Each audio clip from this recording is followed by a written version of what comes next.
Bihari.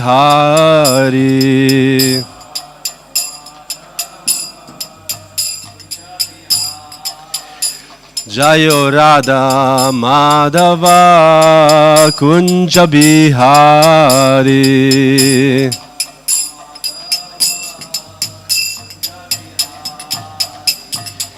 Gopi Jana Vallabha Girivaradhari.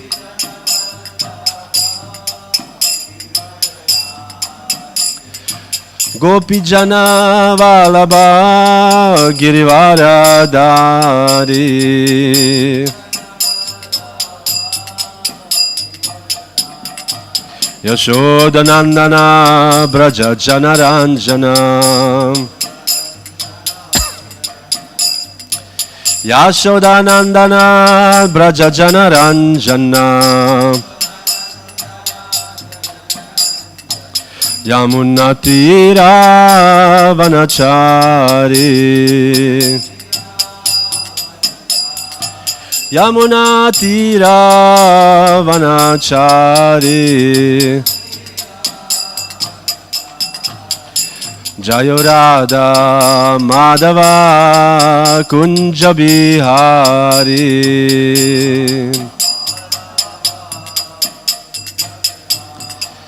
Jayo Radha Madhava Kunja Bihari.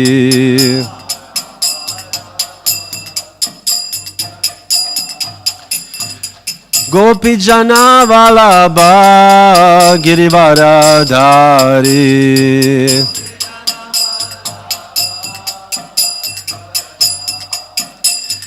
Gopi Jana Vallabha Girivaradhari. Yashodanandana Braja Janaranjana. Yashodanandana Braja Janaranjana. Yamunatira Vanachari. Jayo Radha Madhava Kunja Bihari.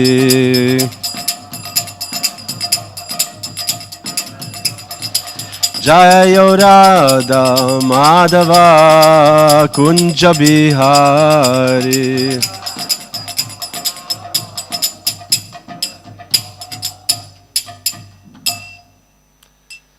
Jaya Om Vishnupad Paramahamsa Parivradikacharya Shrotarashata Srimad Chilaisi Bhaktivedanta Swami Prabhupada Ki Jaya. Grantaraj Srimad Bhagavatam Ki Jaya. Gaura Premanande Hari Hari Bol.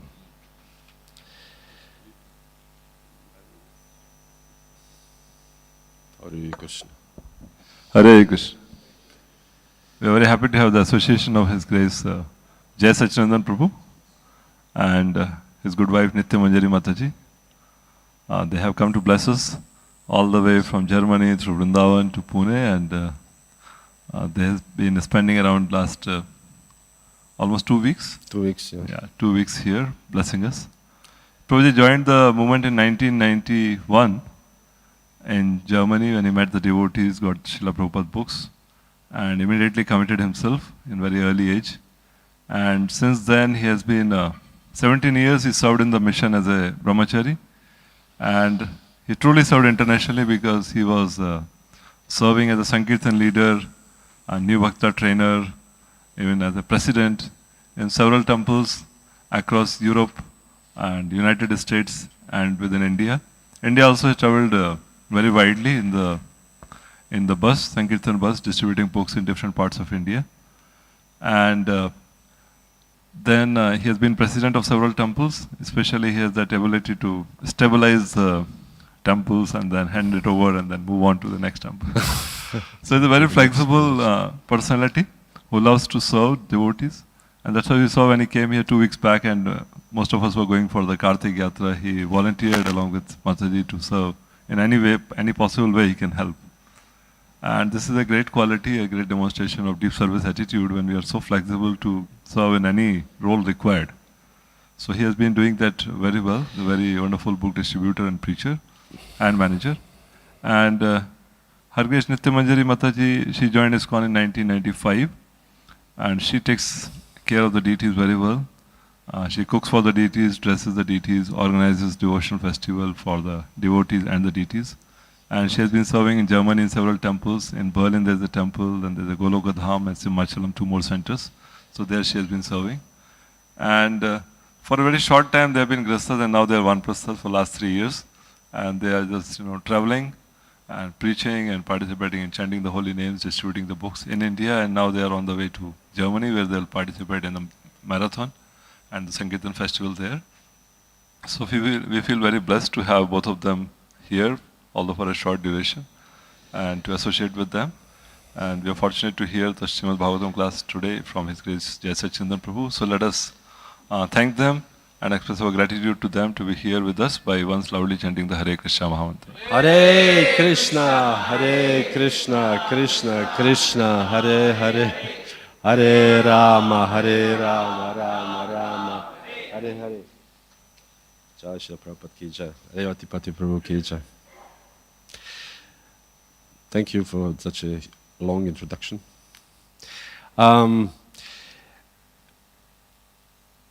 Yes, so we will read today from the verses 17, 18, 19 of Srimad Bhagavatam. Everybody understands English well, or somebody understands halfway, or somebody does not understand English? You have a Hindi translation? Oh, you have Hindi. Oh, okay.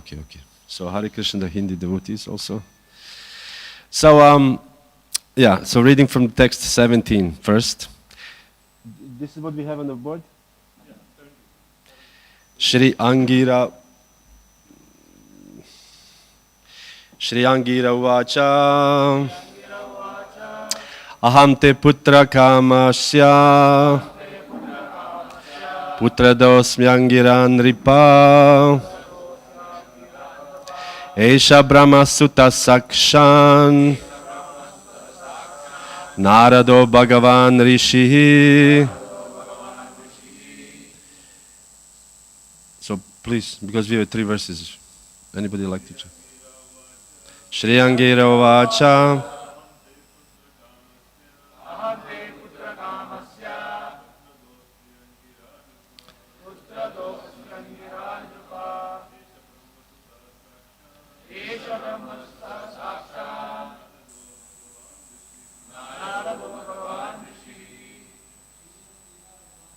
Shri Angira Vacha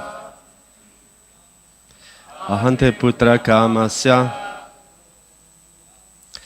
Tasdosma ranagiraha.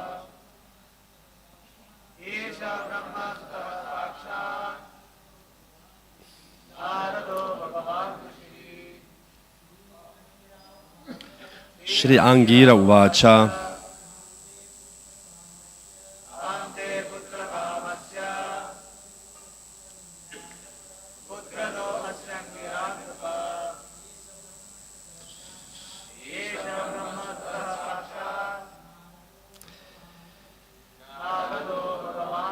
Ladies,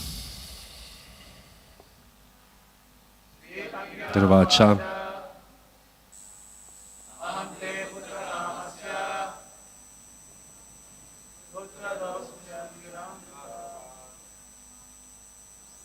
Esha Brahma Sutam Sakshan,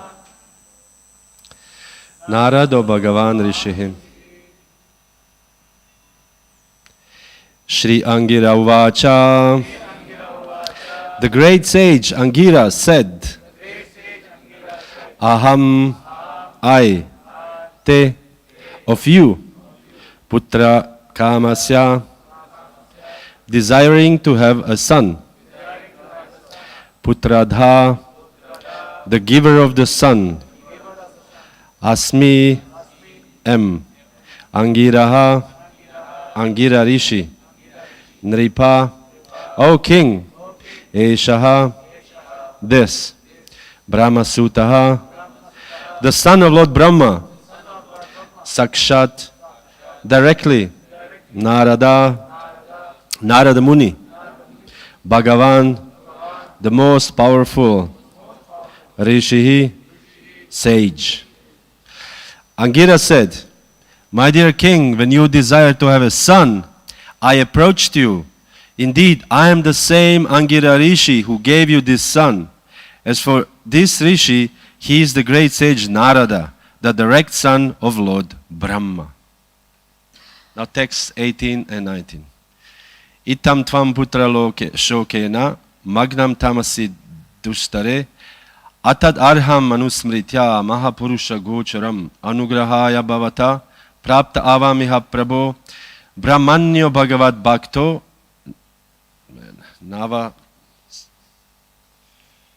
I cannot read without glasses. Maybe I'll just can you take the book and I can put the computer, please? Computer has a bigger letters for us old people.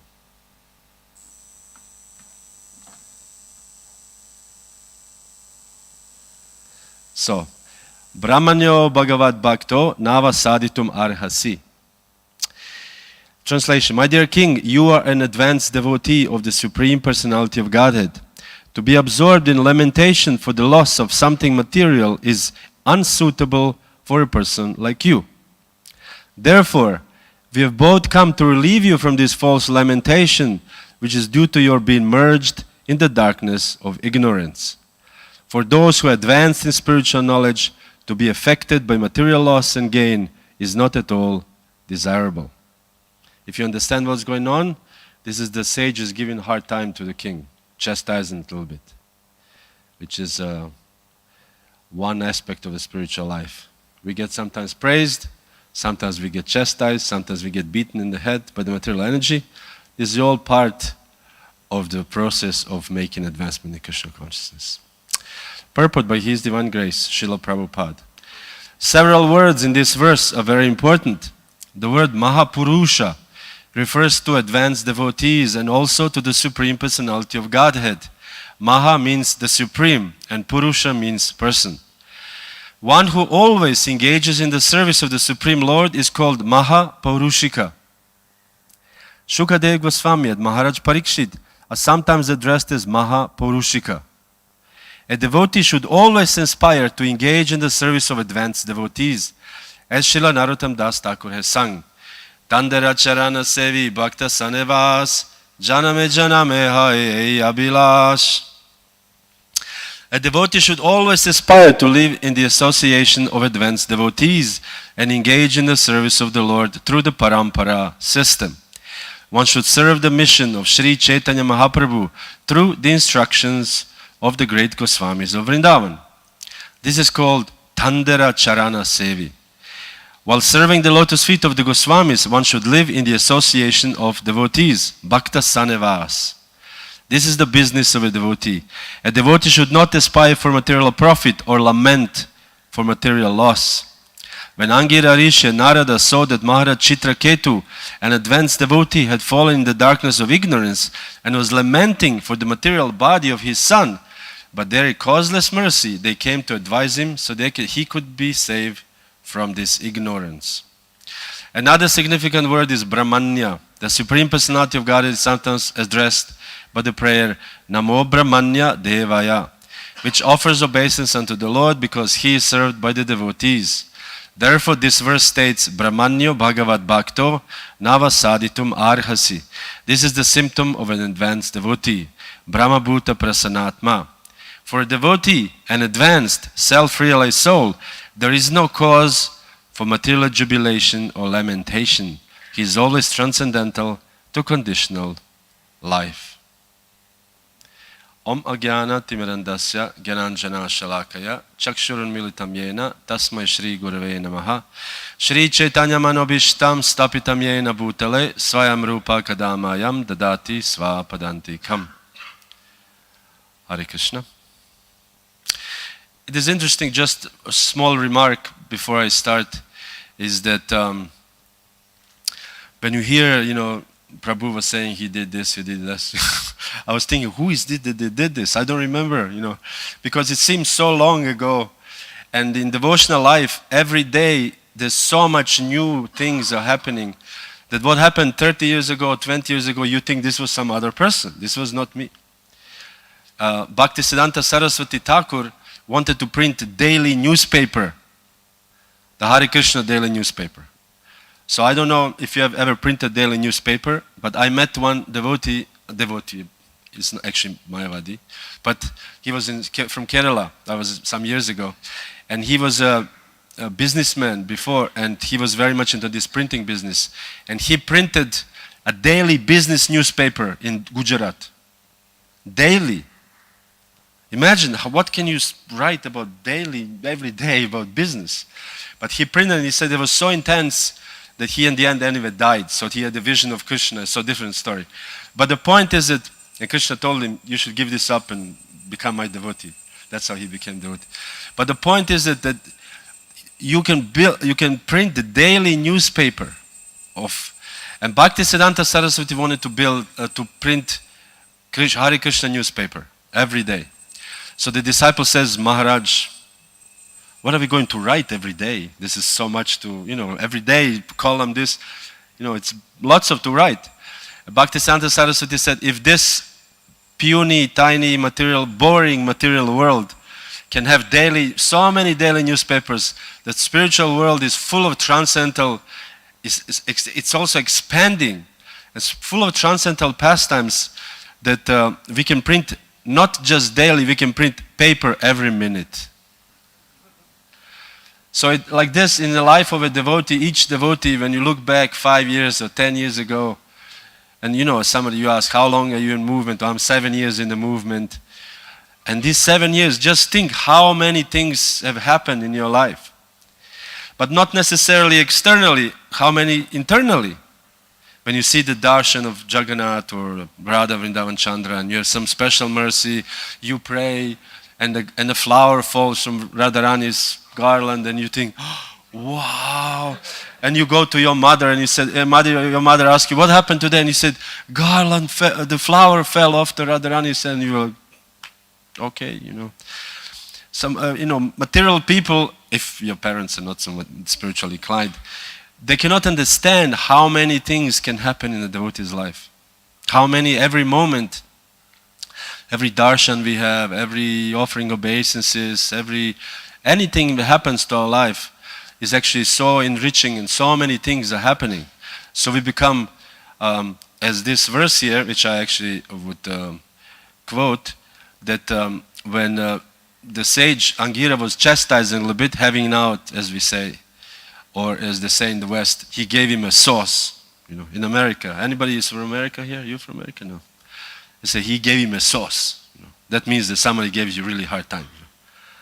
And there's and the Prabhu is like cringing, this Prabhu is like, what is this? He gave him a sauce. So Angira gave this Maharaj a sauce and telling him, you are actually supposedly be advanced devotee, you are lamenting here.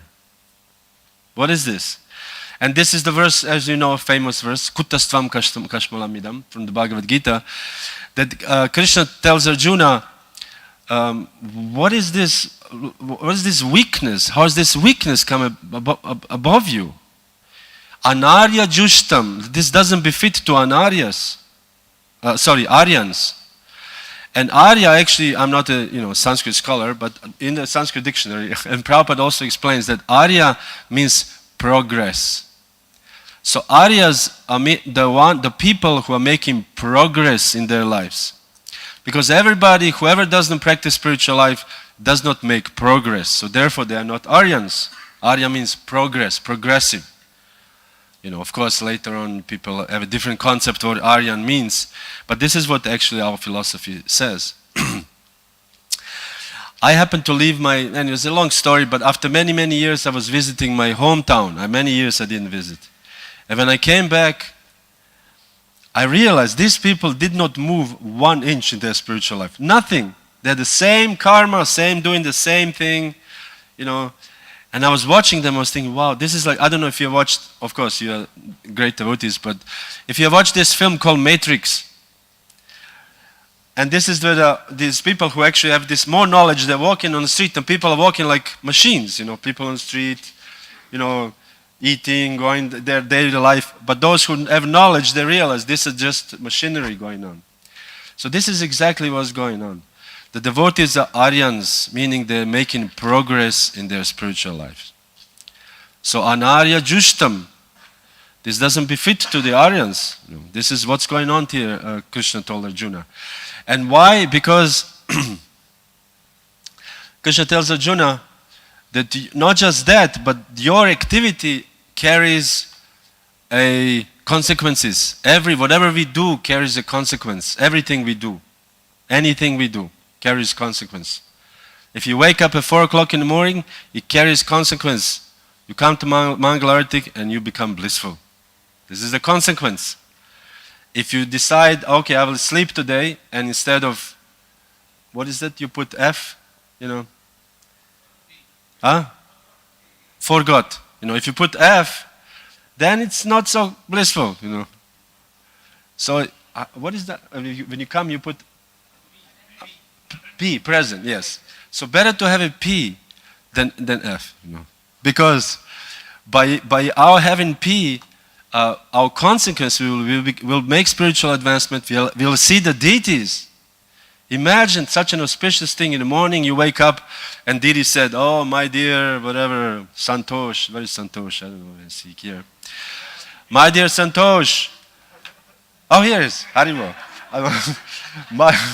My dear Santosh, I'm very happy to see you. And Santosh is tilak, everything. So yes, my dear Lord, I somehow managed to come to the Mangalartik. Thank you, my dear Lord, for allowing me to see you. So every our activity carries a certain consequence. This is important to know. And Krishna tells Arjuna, your activity, what you want to do. Arjuna wanted to go meditate. Jai Shishi Radha Midavan Chandra ki Jai, Shishi Gonita ki Jai, Jagan Bala Subhadra ki Jai. Krishna told Arjuna, what you want to do is not good. This is F. This is what you want to do is F. Meaning, Asvargyam, he said, Krishna told Arjuna, Asvargyam, this will not lead you to the heavenly planets. Not happening. And Akirti, no fame. No fame. So,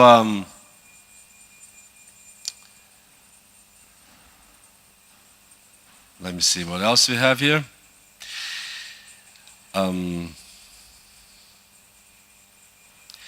So I guess I will say also, I will intertwine with a few Sankirtan stories because Prabhu, Vital Vishnu Prabhu inspired me about he said, oh, it would be nice to hear some Sankirtan stories. So I will have a few Sankirtan stories to somehow connect to this philosophy.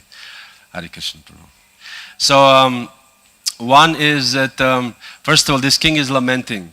And Arjuna was also lamenting. Kutastvam Kashmalamida. What is this lamentation? So sometimes we also as devotees will lament. I heard this story, I don't know how true it is, but I've heard this Aindra Prabhu, the famous Kirtaniya. He was, after many years of living in Vrindavan, chanting intensely around, he just said, this chanting is useless. Doesn't bring, every Shastra said, very quickly, you will reach, desire success. Very quickly, Krishna Prema is happening. I'm chanting here. The Hare Krishna mantra is not different from Krishna. Is laden with Krishna's pastimes, Krishna Prema, and I got nothing. I'm just chanting, no results. And he said, I put the beads. He had to put the nail in the wall and hang the beads, and he said, I'm not chanting from today on. But what's the point? There's no point. So he went to sleep, and at night, Lord Chaitanya came to him. And he said, Aindra Das, you have to finish your 16 rounds. So next morning he woke up and started chanting. So I don't know, this is hearsay story. But another story is, many years ago, I was a brahmachari, distributing books in a city called Seattle in America. And everybody, whoever knows America, this is the most rainy, I think 8 months in a year rains. 8 months. Full rain, always dark, So you distribute books and wind because it's next to the ocean, so it's windy. So you carry these books. I was usually carrying 70 books in my back, because I thought, the more books you carry, the more somehow, I don't know, the more your back hurts, the more advanced you are somehow. And I carried this book bag, and I was, wind was blowing everything, and who's going to stop? Excuse me, sir. And I was approaching people, and then you have to also protect the books from the rain, so you cover with some clear plastic. So you approach people with something, they don't know what it is, you want to attack them, or they don't see this is books, So you have this big rain-proof jacket, and everything is big, a big backpack. You look like a weird person, And you approach people, excuse me, sir, and they were like, no, and because it's like also rain, they want to get out the rain. And I did maybe 4 hours, zero books. And I think, oh, Krishna, the lamentation, I don't know, whoever. This is interesting also, what Krishna told Arjuna, akirti, what you do will not lead to fame, infamy. So I was thinking, what is so important to be famous? But it's not the point to be famous, but the point is here, Prabhupada says here, this is interesting, Prabhupada says here, this is Arya, civilized men. They may think like that, but you are belonging to the Aryan family, Pandava family. You are celebrated as Krishna's friend, so people will say that Krishna's friend, he is not fighting. So this is our fame. Our fame is to be in the family of Srila Prabhupada. This is our fame. So our akirti, our infamy means that we behave in a way that is not representing Prabhupada's family. So we actually, in one sense, we have a great weight to carry. We are carrying the weight of the whole parampara. We, who are we? Insignificant we. But we carry the weight of the parampara. We carry the weight of Srimad Bhagavatam. We carry the weight of the Bhagavad Gita as it is. I heard this very interesting joke. Who said it recently? That some devotees are so hardcore, you go to their house and they have a Bhagavad Gita as it is. They want to have a Bhagavad Gita as it is, they even keep the plastic on the Bhagavad Gita, You understand? They keep on, when Bhagavad Gita is wrapped in plastic, so this is Bhagavad Gita as it is, not even open. Because no changes, But we actually are the carriers of the parampara. In our own small way, we are not an acharya, but we are carriers. When somebody comes and asks you, what is this about? What is this, What is these books? Like when I was a brahmachari, I distributed books. My favorite place was Wall Street in New York. There's all these busy business millionaires, walking with the suitcases, with the cases, this. And then they said, what do you want? Like heavy, what do you want?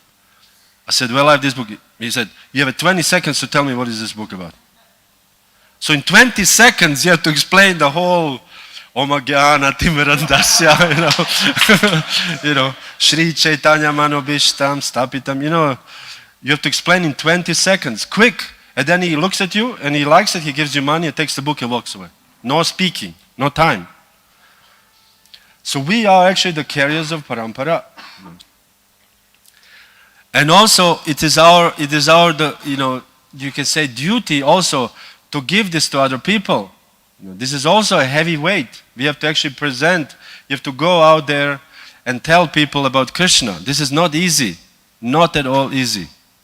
There are people who are preachers by nature, there are people who are outgoing by nature, but most of us are not. First time when I went to book this, I was just a brand new person, maybe 1 week, I didn't know anything. And they just brought me out, they said, this is your street, this is your part of the street, this is mine. And I said, what am I supposed to do? Because just give books. I have no idea, I never, no technique, no anything, So this was in India when I came. I didn't even speak English at that time so good. So we went to house. So I just banged on the door and some woman opens and she said something, or whatever, who are you, where are you? And I said, book. I don't know what to say, And the woman said, I don't want. And I said, yes, you want. This is a technique not to be imitated. And she said, I don't want. I said, yes, you want. And I stand there until she buys the book. Sometimes 20 minutes I'm standing, But it worked. Technique was very good. So, try it, It's a little bit embarrassing, but it works. I also, was also a very young devotee. I lived in Vrindavan, and this one devotee wanted me to, my authority, wanted me to preach every day, to go to Agra. One day to Agra, one day to Aligarh. Aligarh? This is near Vrindavan. So I had to take every day from Vrindavan temple, take a bicycle rickshaw to the Govindaji temple, takes 25 minutes up. Then from Govindaji temple, take the auto rickshaw to Mathura. From Mathura, take the bus to Agra. And from Agra, I walk to this university. I forgot the name of the university. So I go to this university, and I took one book I like to distribute. It's called Sword of Knowledge. You have this book, Sword of Knowledge? It's still called Sword of Knowledge. I think they changed their renunciation through wisdom or something like this. But in Sword of Knowledge, there's this Advaita Acharya's universal form. There's a pink color. So I was going, this was my book, because in there Prabhupada was very much against the Radha Krishna's, Radha Krishna's Bhagavad Gita, Dr. Radha Krishna Bhagavad Gita, and against Mayavadi there's a lot. So I wanted to preach against Mayavadi. So I go there to university, I put my blanket and I sit, and I put books. And then within 5 minutes, because I'm white, all these people come, and they say, "What is this, sir?" And I show them the books, everything, and every day I had at least 2 or 3 interactions with the Mayavadis, and I said, "Oh, this is book for you."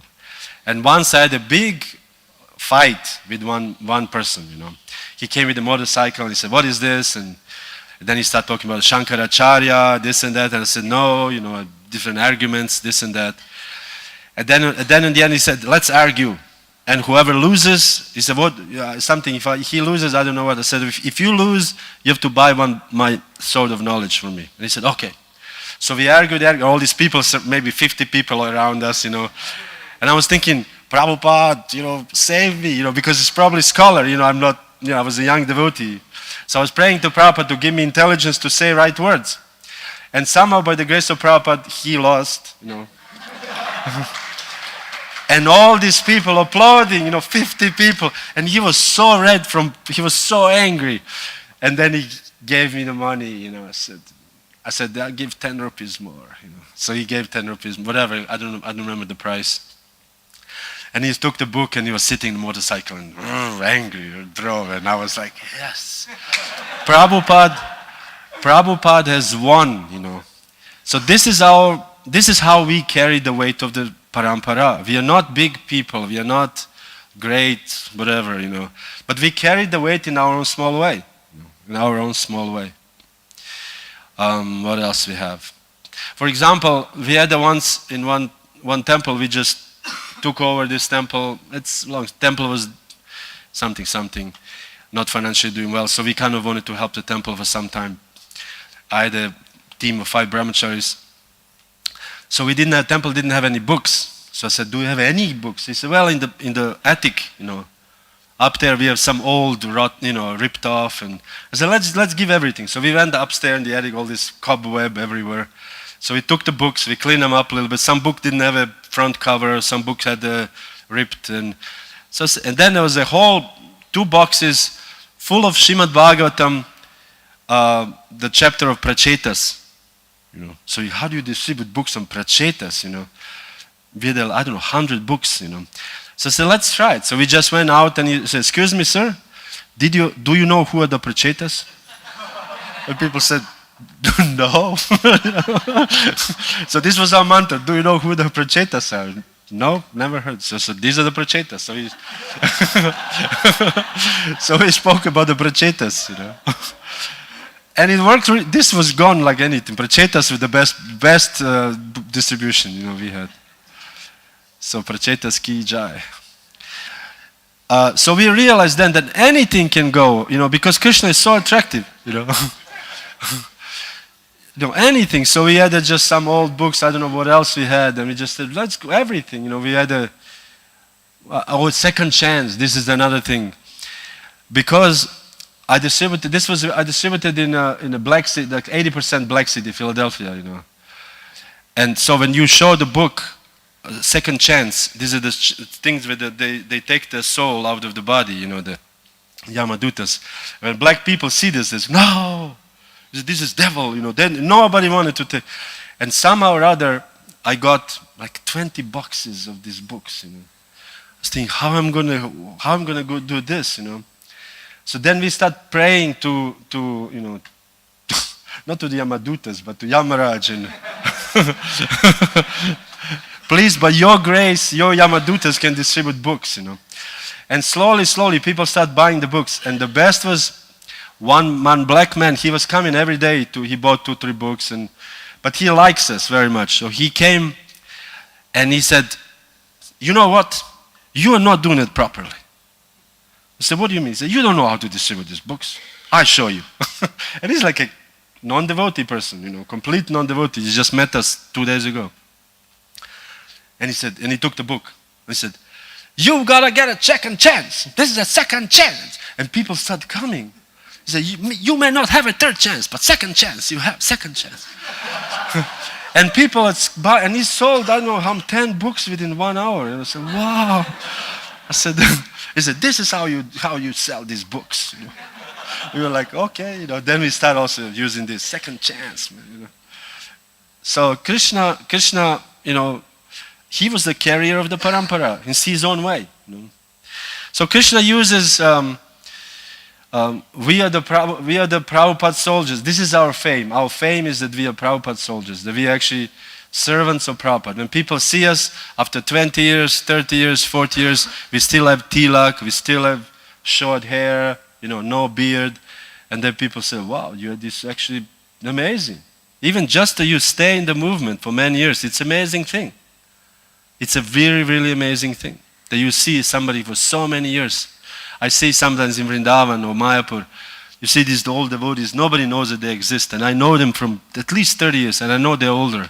They just sit there, and they still come on Mangala Artik, This is an amazing thing, like most amazing thing. Because there is no reason why are we doing this. There is no really reason. I was wondering, because sometimes you have new people join, and I'm looking at these boys and girls, 18, 16, and I ask him, why do you do this? I ask him, why do you join? Why? I don't understand, Why would you with 16 years old become a Hare Krishna devotee? I don't understand. Can you explain it to me? Just, I don't know, I just like it. So, so many young people join, it's amazing, it's an amazing thing actually. Just that somebody becomes a devotee of Krishna. So we should always not forget this, that this is an amazing thing. I first time, by grace of Srila Prabhupada, came to Pune in 1992, and here was the one small house, as I remember, and one devotee, or 2 devotees maybe. This Prabhu, I forgot his name, Prabhupada disciple. Nama Amrita. Huh? No, Nama something Nam. Krishna Nam Prabhu. One person, And look at now, like a whole field full of flowers, blossoming. So we should always remember this. It's an amazing thing that somebody joins. We should not think, oh, this is another devotee number 744, We should always think, wow, this person has given up material life and decided to join. So we should all, you can say, bless this devotee. Not that, I'm blessing you. Like in Vrindavan they have this, But we should actually bless this person as when Rupa Goswami came to see Sri Chaitanya Mahaprabhu in Puri, for the first time. Because Rupa Goswami was the latecomer. They all witnessed the pastimes in Mayapur, and in Navadvip, and later on in Puri. And then everybody knew everybody, the disciples of Lord Chaitanya. And then suddenly Rupa came in Sanatan. And Lord Chaitanya was so pleased. He embraced Rupa and he said, everybody, this is Rupa, my most dear devotee. Everybody was shocked. They didn't know who that is. They never seen him before. And he said, Lord Chaitanya introduced Rupa to Swarup Damodar and Ramananda Roy. And what happened? Lord Chaitanya was looking. Are they envious? He was glancing. No, zero envy. And then on the contrary, they were actually all blessing Rupa Goswami. So we should also be like this. We should bless, not again. But we should bless in our hearts, we should bless the new devotees, also devotees who stay 2 years, devotees who stay 7 years. And we should appreciate the devotees who actually stay and chant Hare Krishna and wake up for Mangalarti, take shower. You know, who was waking up at 4 o'clock and taking shower before? I don't know, maybe some of you, if you worked early. But, you know, we wake up in the morning and put this yellow thing on our face, you know. And it's an amazing thing, actually, what are we doing? So anyway, so this is our fame. This is our kirti. You know. So if you behave in some other way, this is akirti. This is not according to our parampara, Srila Prabhupada. So, what else I wanted to say? Something a little bit about the empowerment, just for the end. This verse in the purport, Prabhupada says, the word Mahapurusha refers to advanced devotees and also to the Supreme Personality of Godhead. Maha means the Supreme and Purusha means person. One who always engages in the service of the Supreme Lord is called Mahapurushika. So, it is said in Chaitanya Charitamrita that the Lord Chaitanya would sometimes, this is from the quote, he would embrace people and then by embracing people, he would invest all the potency in these people. Imagine, by embracing somebody. So sometimes, you know, we also want to be embraced by Lord Chaitanya, of course, as devotees, and pray for the empowerment. The Lord Chaitanya empower us to be, you know, to do our service properly, to be empowered to preach Krishna consciousness. So for the last, I will say a few more stories. I was once, actually, this is a very funny story. I was distributing books once, and one very strange person came, American, big hair, like he had like a light blue color or something, like this, big hair, curly, and he was very tall. He was walking like this, you know, and so, you know, sometimes there's nobody, you know, you approach people, but sometimes there's empty, there's nobody really, so you approach whoever comes, you just, so I know he was a little bit crazy, so I said, excuse me, sir, you know, he was usually, yeah, like this. And I said, you know, I present this Ishopanishad and I explained this. I just thought, I don't care what I say. I said, this is about the Supreme Personality of Godhead, you know. And people who are actually not practicing spiritual life, they're Atmaha, the killers of the soul. And he said, you know, you don't say these things usually, but I didn't care about him because I know he's a little bit crazy. And he said, yeah, man, I'm killing my soul all the time. I said, really? You know? He said, yeah, and I think I'm going to hell, man. I said, you're going to hell? He said, yeah, but if I take a book, will that save me from hell? That was the smartest thing he said it probably for the last 50 years, you know. And I said, yeah, if you actually buy this book and give me donation and read it, you will be saved from hell. And he said, okay. So he gave me the money, interestingly enough. $5 for Isha Upanishad. It's a good donation. He took Isha and he was, yeah, I'm saved from hell. I'm saved from hell. Walking around telling people how he's saved from hell. I was thinking, well, yes, you are, you know. Not by my grace, but by grace of Prabhupada, you actually gave this money to Krishna and you took the book. So he actually is saved from hell. So in this way we are empowered, you know, not that again that we possess certain powers, but we are like a carriers of the electricity. Yesterday I almost got killed by the electricity on the street. But how you call this? Holding the electricity, anyway, this box. I touched it, it was like, ah. And I was thinking, oh, this is actually what we do. Electricity from the powerhouse coming through us. We have to be a little more tough to survive this electricity. But we can actually transmit it to the others. And this is a book, or this is a word. One devotee once distributed books. This is a very funny story. He's a very nice devotee, but sometimes unpredictable, you know. And he approached a person, and a very young guy, and the young guy, this was a little bit buff, tough guy. And he approached him and he said, excuse me, sir, books, presented the books. And he said, I don't have money. The devotee looked at him and said, you are lying, you have money. You never, you know, I don't know if you don't, you don't say this to people, you are lying. This is like rude, you know. But he just said it, you are lying. And the guy said, whatever, left. And then he went home, this boy.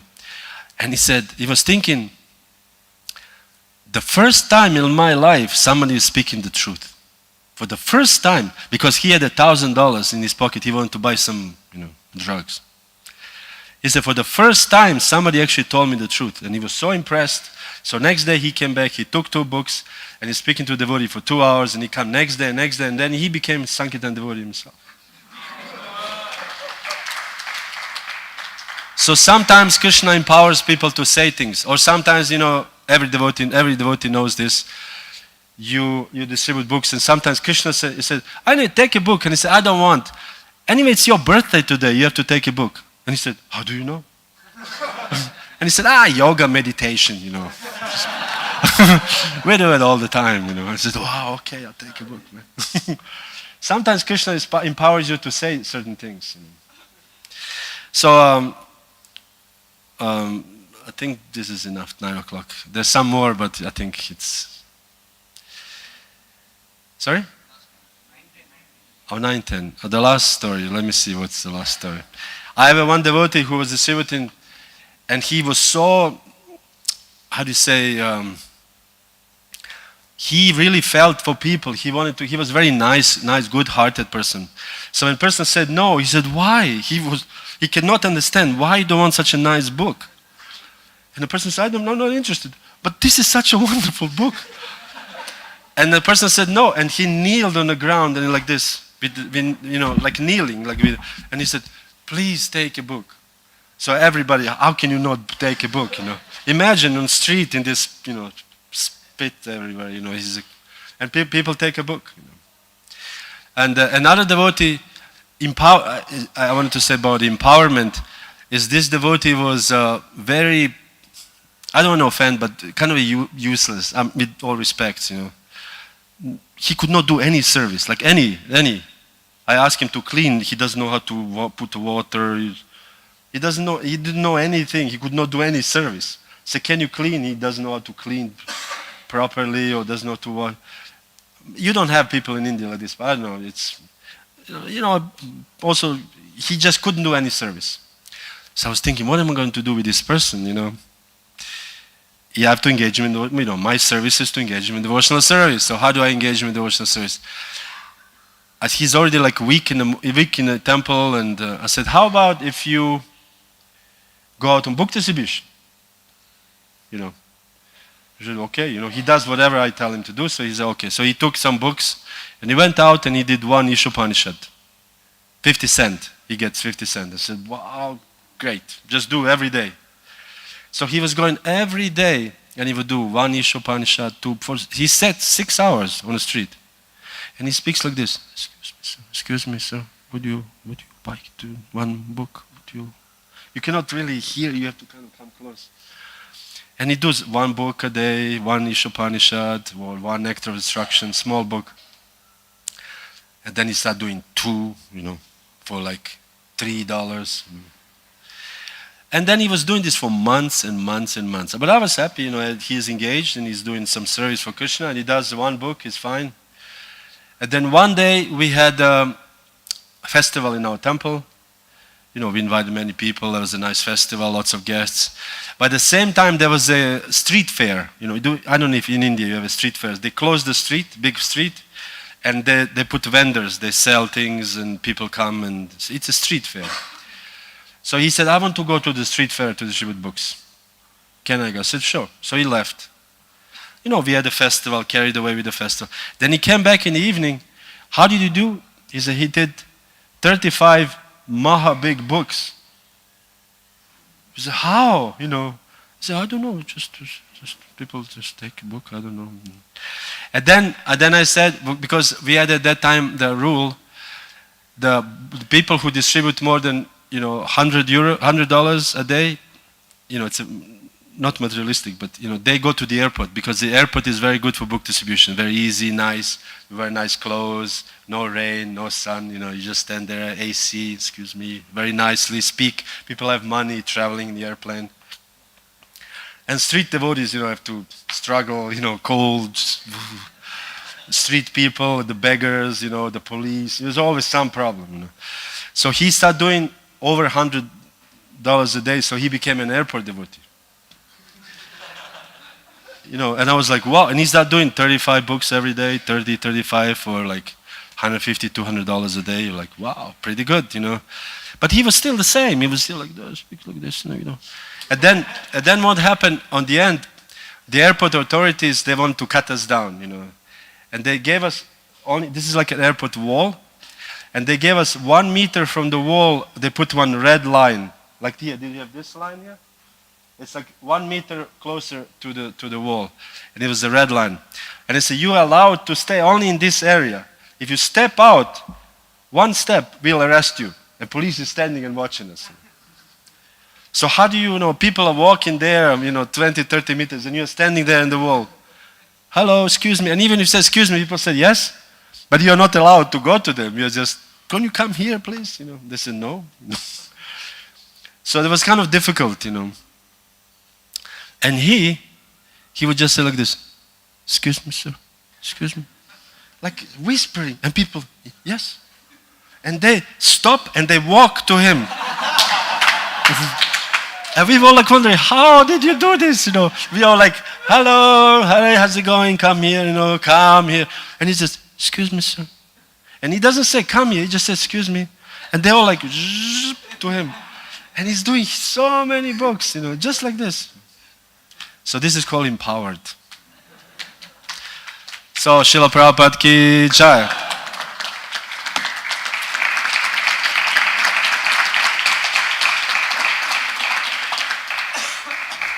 Hare Krishna. So if you would like to, ask anything or complain, as Hanuman Pashak Swami would say, any complaints?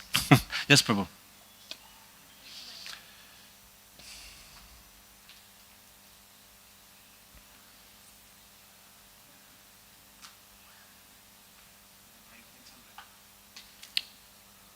Hare Krishna. Hare Krishna. Thank you very much, Prabhu, for your wonderful class and the Sankirtan pastimes that you told. Towards the end, what you said about the book distribution at the airport, I always wonder how devotees do there, because there is such strict security and you are kind of a vendor there. Now it's not possible. Not possible anymore. Not possible? After the, terrorism and this and that, and that's not possible. But like you said, this devotee who has been doing now also? No, not now. No, this was a little bit earlier. This was before the terrorism started. But like Bhrugupati Prabhu, Prabhupada disciple Bhrugupati Prabhu at Los Angeles and all. Yes. They do there. They do airports, they do also street, they do college. I think colleges are now more in. In the colleges you can do lots of books. You just go into the college and you can do lots of books there. So at the airport, not much. It's not so much as it was before. Before we could have like 15 to 12 devotees at the airport. We were harassing people left and right. whoever travels back and forth, coming on and is, oh no, again, Hare Krishna. And he said, hello, did you take a book? And then he said, well, no. I said, well, now is the chance. Okay. But you see, devotees always find new ways to distribute books. There's always new ways, always different ways. Like when I went to Hawaii a long time ago, and so I was thinking, how do you distribute books in Hawaii? Beach. How do you go on the beach and distribute books? And so then we figured out. We started distributing books on the shopping centers, shopping malls, and the shopping mall was security, very heavy security. So we have to somehow hide, and sometimes the security see the devotees and they, not arrest them, but they kick them out, and I said, next time we will arrest you. And then the end becomes so heated that there was a radio announcement in the official Radio Honolulu. It said, this is from the Ala Moana shopping center. This is a message to the Hare Krishnas. If we see one of you stepping in there, we'll arrest all of you. And then what did we do? Next day, we all went to distribute books in the shopping mall, In a different way. You take the shopping bag and you put this big straw hat like a tourist, Then we go, instead of approaching people, somebody sit on a bench or eating. There's a little restaurant, you sit on a restaurant, also you sit next to him and say, how's it going? You like a book? We're sitting, distributing books while sitting. So there's always ways always ways to distribute books. How do you deal with the loss of money? In a sense, we ask for donation and they give less than expectation. Or sometimes we give the book and then we lose them in the crowd, or somehow we get separated, and then we are in anxiety that last part the money did not happen only, and we are so much in anxiety. I learned this from one devotee. He was an old Sankirtan devotee from the Prabhupada's days, and he told me this trick. He said, first 5 books he gives for anything, because he wants the books to go out. And there's a little bit, risky, But big books, somebody says, I don't want it. Just give anything. He said, I give you $1. Okay. You don't give big book for $1 or 50 cents. But he wants to just give it and somebody, I don't have any money. Anyway, take it, if he sees a series. So first 5 books he always gives away. And then later on, he's always in the back of his mind, he has how much money he owes to the BBT. So if somebody gives you for Bhagavad Gita 10, whatever, I don't know how much is here, 100, how much is Bhagavad Gita? 200. So he said, can you give another 100? Or can you give another 200? And then people say, oh, okay, I can give you another 100, Or so then you make up for the money you have lost later on. Sometimes this happens. Sometimes people take, or sometimes people snatch a book, or sometimes even people tear a book. Or I don't know, probably not in India. Or sometimes people just steal a book and run away. And you say, oh, this is the perfection of theft. They have no idea. I was thinking, you have no idea what you have done. This book will ruin your life. But then you make up later on. If somebody gives you for one smaller book, you ask him more money, things like this, and then you somehow in your mind you calculate always in the end to be okay. There was this devotee who would distribute small books, very small books for $20, and he would ask $20 for a small book. There's different ways. This is the one thing with book distribution is there's always numbers involved, and this is very easy. When you don't have numbers, when you say, oh, he's a very nice devotee. How do you judge what is a nice devotee? What does it exactly mean? What does it mean, nice devotee? Is it like, what is the niceness? How do you measure niceness? This is the Sorite paradox. I don't know if anybody knows philosophy a little bit. How do you measure the heap? What is a heap? 5 grains or 50 grains? Or what is the heap? So what is the niceness? But in book distribution, it's very easy. How many books did you do today? Either 7 or 11. There's no, oh, I met very nice. No, how many actually? What's the number? So how much Lakshmi did you do? So it's like very easy for book distributors. It's very easy. Oh, I did today 7. Tomorrow I will do 14 or whatever. It's very easy for the mind to. That's why this is very, very good service. Okay, thank you, Prabhu. Hare. Yes, Prabhu. Like you said, like this devotee used to do 5 books, he would give at any price, and then later he would ask the actual price. I'm not saying that we should imitate this. I'm just saying this is what he taught me, and I tried it, and it was very stressful. Yeah. But it works. But what in India, what happens is we did once like that. We gave the initially books as very concession rate, and then we were selling at the actual price.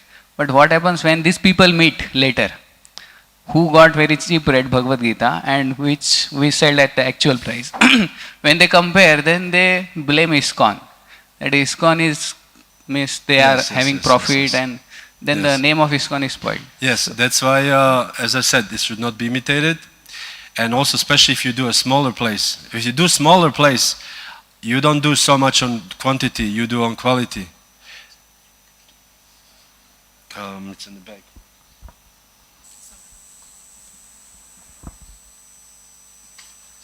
It's a dentist appointment. So you do more quality, not quantity. In the streets, if you do like lights, I don't know, you do lights here, or I don't know, I saw in Gujarat they do lights. How do you call this? Street lights. And this is heavy. This is really heavy, Excuse me.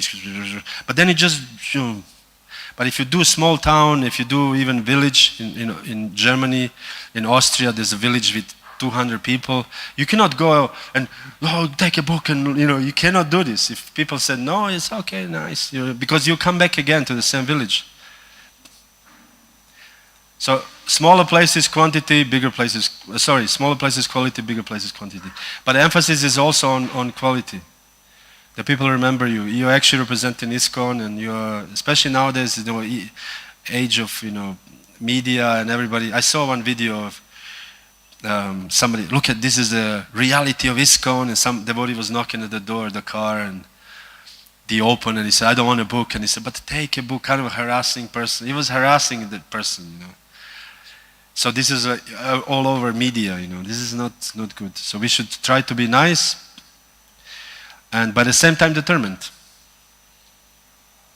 Would like a book, and we have a usually rule in Germany. We have rule 1-2. Offer one's book, and if he says no, then you offer another. You can say, but you can give it to a friend. This is like a second. And if he says no, that's it. We don't push. 1-2. We have 1-2 rule. So that quote of like some devotees quote that Srila Prabhupada said, by hook or crook distribute the book. So actually Prabhupada said like that, or what he meant? Prabhupada said it, yes. What exactly he meant? Why? Prabhupada wanted book distribution to go on. Because all these people, like for example, even if I remember times when I was distributing, because we were competing, And one devotee was there and I was here, and I looked at his box, and his box is diminishing. And I think, and I, excuse me, push people a little bit, I block people's road, they want to go by the wall, and I kind of step there, Not nice, But I don't care, I want it because I don't want him to beat me, And then he comes to my box and is looking at me, counting, he has more books, and so sometimes was, but when you look all this still, this will be all forgotten, And after 10 years or something, this person, or after end of this life, this person will not go to hell. This is what Prabhupada meant by hook or by crook distribute book. But we don't, of course, push people and fry people out and tell them you are demoniac. We don't say this. But we try to be nice, but at the same time, pushing means it's actually for their good. It's really for their good. Giving this, whatever, 50 rupees or 20 rupees or 100 rupees is this is like amazing thing. Hare Krishna. Okay, prasadam, Know that we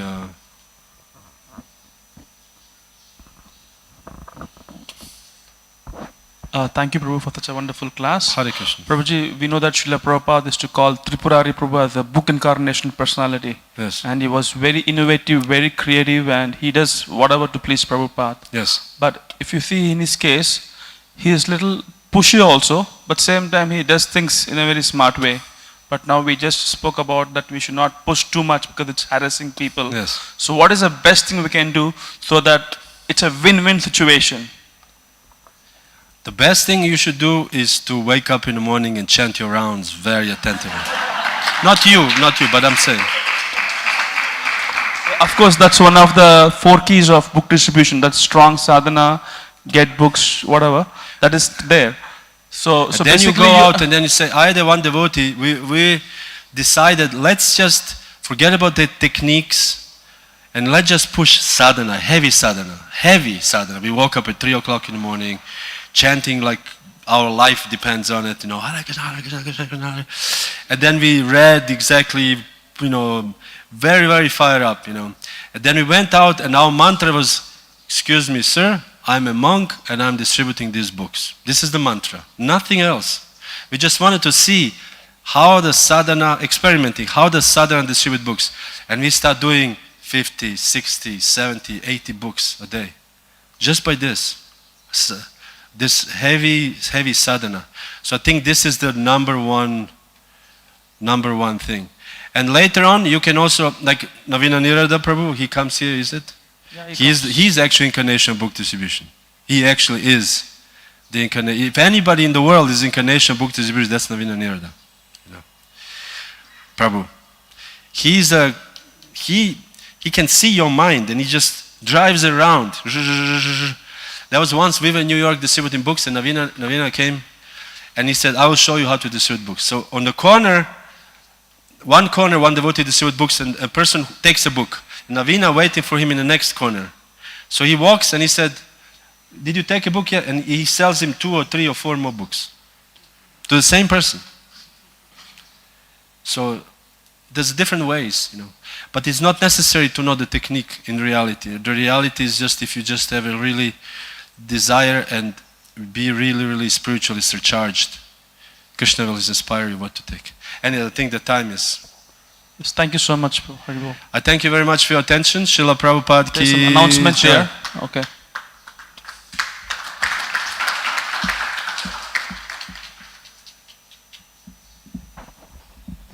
Hare Krishna. Thank you very much, Prabhuji. By your wonderful class, one small boy want to take full set of Srimad Bhagavatam. You want to take from your. Please go ahead. Yeah.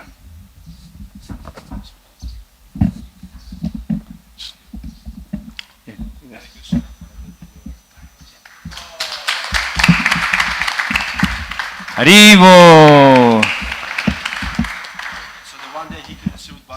Haribo. Let us thank Prabhuji by chanting Hare Krishna Mahamantra. Hare Krishna, Hare Krishna, Krishna Krishna, Hare Hare, Hare Ram, Ram Ram, Hare Hare.